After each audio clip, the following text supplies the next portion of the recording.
अब जरा देखिए, सवाल है कि एक बाइक खरीदा गया 50,000 में, एक साइकिल खरीदा गया 20,000 में। बाइक को बेचा गया 10% के लाभ पर, साइकिल को बेचा गया 20% के हानि पर।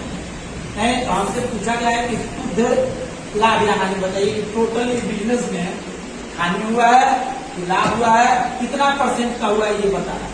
तो पहले तो आप उनको ये बता दीजिए कि 50,000 में साइकिल किना, बाइक किना है, आप 20,000 में साइकिल खरीदा है, तो दोनों को मिलाकर टोटल कई रुपया पे दोनों खरीदा? 70,000 में, 70,000 में दोनों खरीदा है।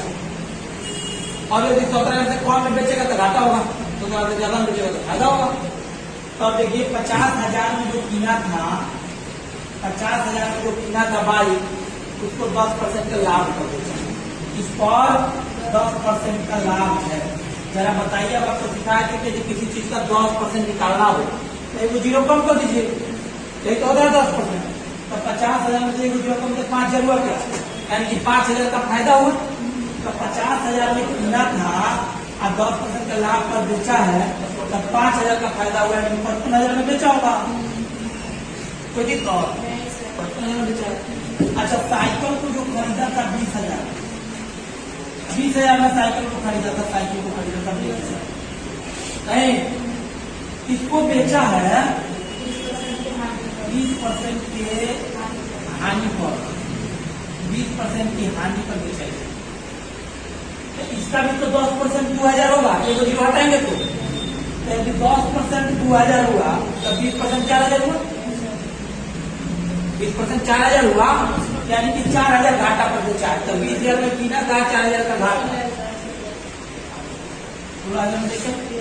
तो क्या ये टोटल सेलिंग प्राइस नहीं आ गया क्या दोनों का?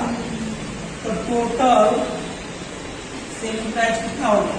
55,000 और 16,000, 71,000 हो गया क्या?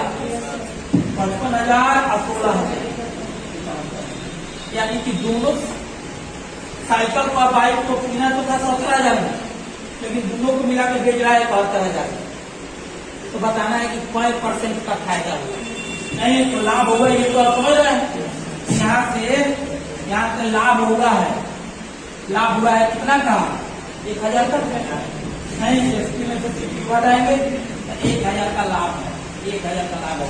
लेकिन हमसे पूछा है लाभ प्रतिशत, तो लाभ प्रतिशत का फॉर्मूला आप जानते हैं कि लाभ हो गया 1,000 नहीं गुना लाभ बाटा 100 में से 60, क्योंकि लाभ या हानि कुछ भी क्रैमुल पर होता है। कितना